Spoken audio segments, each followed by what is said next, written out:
Muita gente tem dúvida quando o assunto é expressões em inglês sobre o cabelo natural. Hoje eu vou te contar algumas expressões que você pode usar em inglês que vão te ajudar ao redor do mundo, tanto como profissional quanto como cliente, a se expressar e para falar exatamente o que você quer dizer sobre o seu cabelo com textura.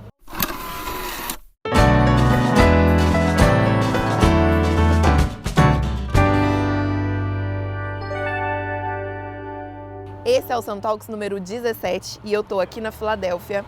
Já tenho aí uma experiência de pelo menos 9 meses vivendo aqui nos Estados Unidos e vou contar para você o que você pode falar para se expressar melhor e também o que significa cada expressão para o seu vocabulário profissional e o seu vocabulário como cliente expandir. Todas as quartas-feiras eu sento para conversar com você no Instagram e no YouTube sobre opiniões minhas visões sobre o mercado da beleza e assuntos que eu quero conversar aqui com vocês.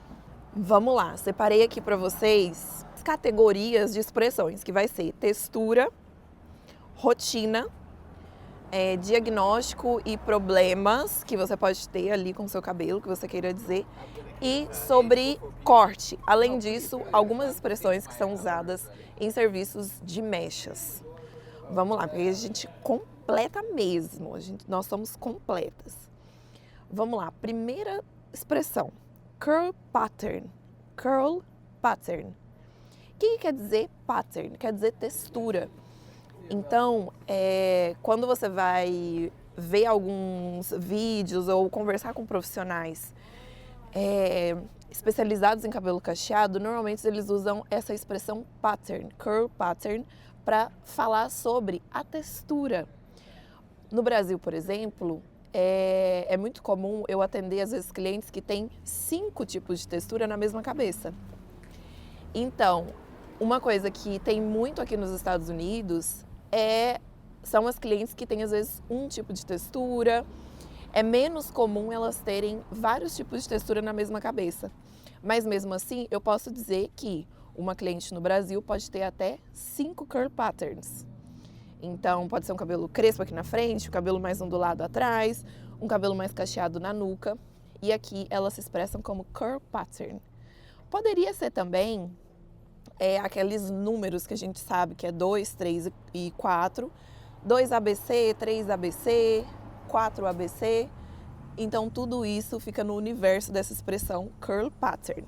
A segunda palavra, expressão, é sobre textura, né? E também sobre identidade aí desse cabelo, seria kinky and coily hair. Kinky é uma palavra que vai ser usada mais entre as pessoas do que no meio muito profissional. Então, é mais interessante você como profissional dizer coily, por exemplo, às vezes um vídeo que você for fazer ou entre profissionais, do que falar kinky. Porque kinky pode soar um pouco pejorativo dependendo do contexto que você tiver. Mas a partir do momento que você é uma pessoa crespa e senta na cadeira de um profissional, você pode falar que seu cabelo é kinky. Então tem essa diferenciação entre kinky e coily hair. Outra expressão, também nessa parte de textura, é shrinkage. Shrinkage, que é o que a gente chama de fator encolhimento. Então, dependendo da sua curl pattern, você pode ter um maior shrinkage. Então, é quando você percebe que o cabelo encolhe. Essa é a expressão para fator encolhimento, shrinkage. Olha só, eu tentando dar um volume nesse cabelo no frio, que vocês não têm noção. Agora aqui tá mais ou menos 4 graus. Por isso que eu tô aqui no sol, tomando esse solzinho aqui de fora de uma cafeteria. E é sobre isso. Vamos lá, na parte de rotina, quando você vê a expressão wash and go, é a mesma coisa de você, no Brasil, ir no salão só para lavar e finalizar o cabelo. Só que a finalização que elas esperam aqui é uma finalização over finalizada. É uma coisa assim, tem que ser uma finalização que ela não faz em casa.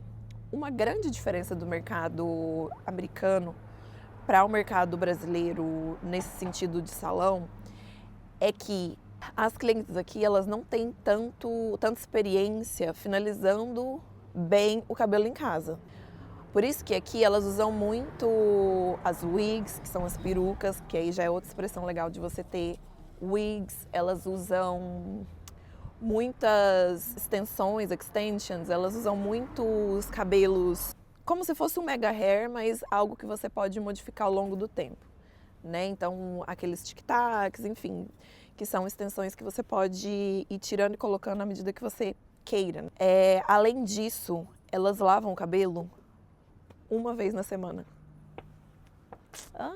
Elas lavam o cabelo uma vez na semana. E isso, claro, pode mudar de acordo com a temperatura, até porque o verão aqui é muito quente, gente. É muito quente. Pode ser que isso se modifique no verão, assim como eu já vi em vários fóruns e eu percebo com as mulheres que eu converso. Mas o normal de clientes com textura, elas lavarem uma vez na semana. Por isso que às vezes o wash and go é um evento. Com certeza você já viu algum tutorial de profissionais na internet falando como que elas fazem o wash and go das clientes e por que que esse wash and go precisa durar muito tempo. Não é uma finalização como no Brasil que a gente faz, um pouco melhor do que a cliente faz em casa, mas uma finalização assim que não demanda tanto produto, porque a gente sabe que a cliente vai lavar o cabelo daí 3 dias no máximo. Aqui elas esperam um wash and go perfeito. E por isso que eu fiz um curso só de finalização de cabelo com textura aqui com a Laisa Carrilho em Miami no meio do ano passado. Porque aqui as finalizações, elas são diferentes.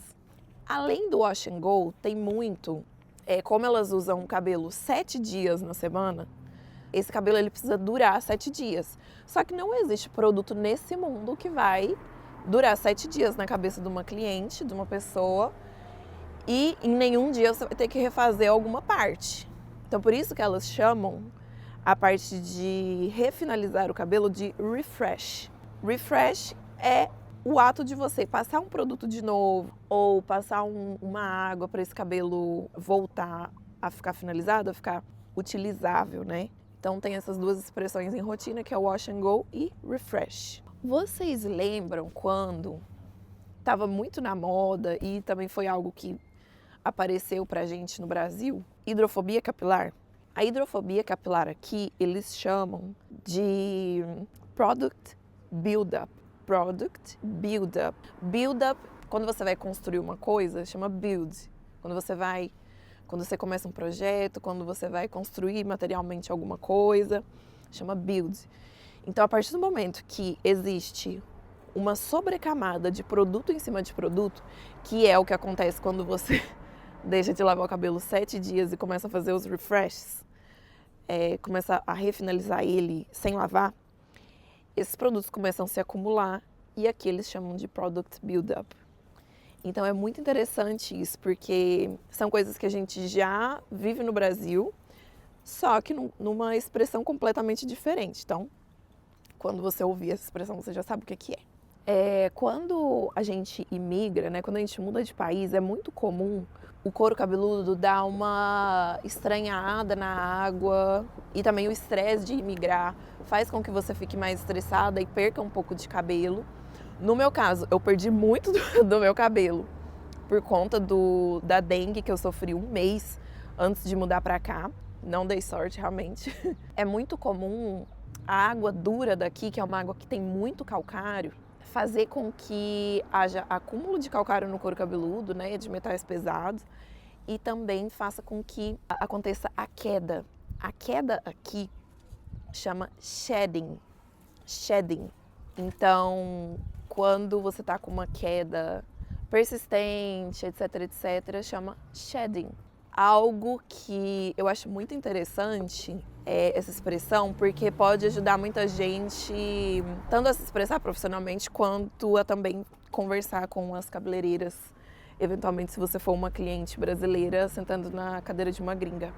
Protein overload é sabe quando você usa muito máscara queratina. Quando você usa muita máscara de queratina, muita máscara com muita proteína, acontece que o seu cabelo vai começando a ficar enrijecido e acontece do seu cabelo eventualmente começar a quebrar, mas você não entende por quê. Você está usando as máscaras. Como assim? Às vezes é uma máscara excelente, com excelentes componentes, mas se você usa demais um produto que tem um grande espectro de produtos reconstrutores, queratinas fortes, pode ser que você fique com protein overload, que é quando você tem excesso de queratina, excesso de proteína no seu cabelo. E aí, para você inverter isso, você precisa deixar o seu cabelo mais maleável.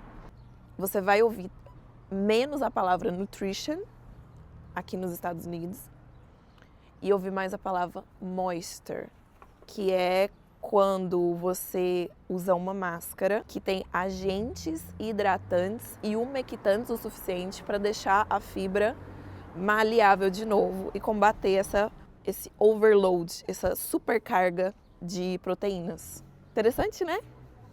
Agora vamos lá. Sobre corte, duas expressões que você vai ouvir muito em inglês sobre corte de cabelos naturais. Dry cut, que é basicamente o corte a seco no Brasil. Corte a seco, dry, seco, cut, corte. Se você vê dry cut, wet cut, é porque dry é seco e wet é molhado. E tem muita diferença aqui nos profissionais que conseguem fazer esse dry cut, porque são pessoas entre os profissionais e as clientes de cabelo natural mais respeitados, porque é um pouco mais difícil mesmo, do que os profissionais que fazem wet cut. Quando você for ver essa expressão em algum lugar, é porque realmente esse profissional ele sabe o que ele está fazendo ali com as texturas. Tem também a palavra shape. A palavra shape, que a gente conhece muito no meio do wellness no Brasil, né? No meio das academias, etc.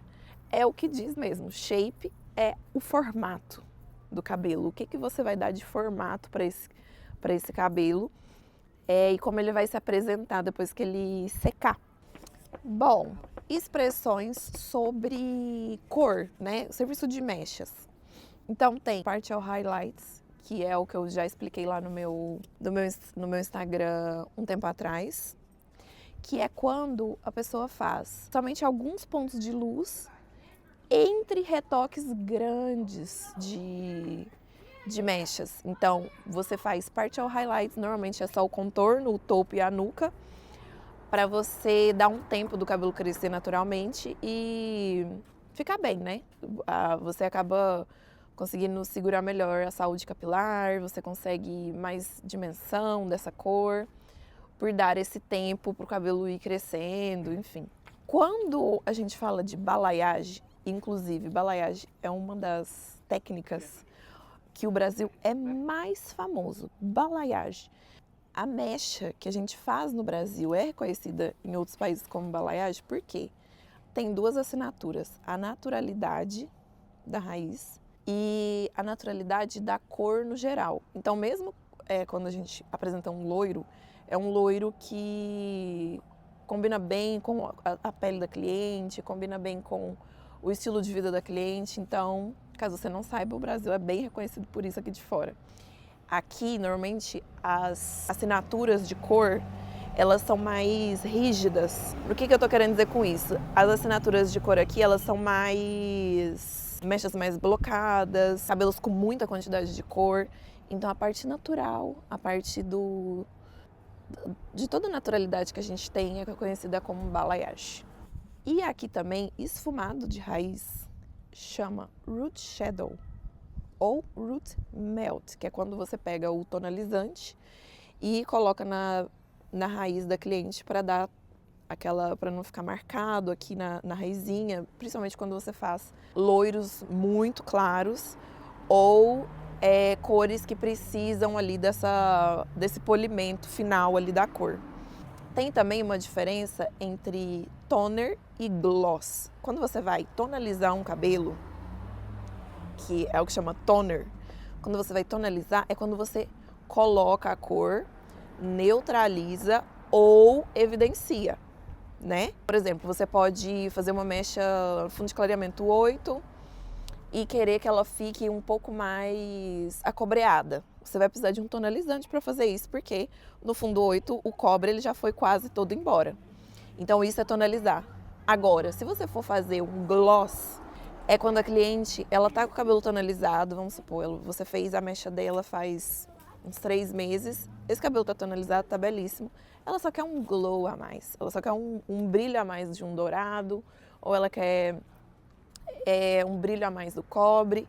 Isso se chama gloss. Algumas empresas aqui, algumas marcas têm inclusive produtos diferentes para isso. Produtos diferentes para toner, produtos diferentes para gloss. E isso é uma parte muito interessante do mercado de beleza aqui. Até porque são meio que serviços diferentes que você pode oferecer que fogem da estrutura tradicional, que é só fazer a mecha e retocar. Então tem vários serviços que podem ser feitos no meio disso tudo. E eu acho isso muito legal. Agora, um extra assim, só...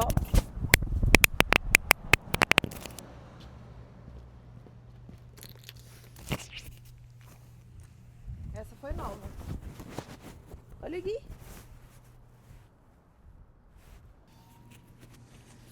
Meu Deus. Tô aqui. Meu Deus, meu fone caiu ali quando foi me parar dentro do bueiro. Mas tá bom. Vou terminar assim que eu tô morrendo de medo dele cair. Tem um bueiro aqui bem embaixo de mim. Então vamos lá. Um vocabulário mais profissional mesmo, de salão, sobre essa parte de cor e de ajuste, enfim. Brassy tones. Então, brassy é quando, por exemplo, a cliente pede um cabelo loiro frio e ele acaba ficando amarelo. Ou quando a cliente pede um cabelo dourado e ele acaba ficando alaranjado. E aí você consegue ver que aquele tom ali, ele não era o tom final que você estava esperando. Isso você vai ver que o pessoal chama de brassy. Ou seja, é um tom indesejado que você acabou tendo ali, que não era o ideal, mas que acabou acontecendo. Então, brassy é uma palavra ruim. É uma palavra que você não quer ouvir como profissional e que você não quer falar como cliente. Tone correction seria tone, que é de tonalidade, correction, de corrigir. Então, seria uma correção de tom. Vamos supor, você tem uma cliente e ela te pediu um cabelo marrom. Na hora da tonalização, ele ficou mais acobreado do que marrom. Então, você vai fazer uma tone correction, que é quando você vai tonalizar esse cabelo de novo e corrigir para deixar o que a cliente realmente ali te pediu, né? O que ela desejou. Tem também uma outra expressão que chama even tone. Even é como se fosse uma igualdade. O cabelo ficou todo da mesma cor. Então, por exemplo, você conseguiu descolorir o cabelo e chegou num fundo de clareamento even. Ele inteiro da mesma cor. O que é, assim, maravilhoso, né? Amamos. Mas é isso que essa expressão quer dizer. Even tone é quando você consegue igualar a cor do cabelo todo, fica um cabelo uniforme, polido, enfim. Eventualmente, quando você tem várias tonalidades de cor no mesmo cabelo, aqui eles usam uma expressão que chama seamless blend. Seamless é quando algo fica tão polido e bem pensado que não parece forçado. É seamless. Seamless blend. Blend é quando você mistura. Seamless é algo que fica muito natural. Mas não natural no sentido de cor natural. Fica algo, como eu disse, polido e bem pensado. Então, seamless blend seria... você consegue todos os tons caminhando na mesma direção. Então, fica um cabelo com assinatura, um cabelo bonito de se ver. Então, mesmo que, por exemplo, você junte um marrom junto com um cobre e, eventualmente, será um caramelo, que é um pouco mais claro, um dourado mais claro. Se você faz isso de uma forma bem feita, fica tudo maravilhoso e fica com um acabamento seamless blend. Nossa, aprendeu muito, né? Fala sério. Aprendeu muito e eu amei fazer esse vídeo, gente. Eu tô aqui, tô passando um frio. Eu amei fazer esse vídeo e eu quero que você fale aqui nos comentários quais expressões você já sabia e quais você aprendeu. Não se esquece de se inscrever no meu canal, se você tá vendo isso no YouTube. Não esquece de me seguir no Instagram. Eu sou a Samantha Cachos, esse foi o Som Talks número 17 e eu tô super feliz de estar aqui com vocês. Até semana que vem.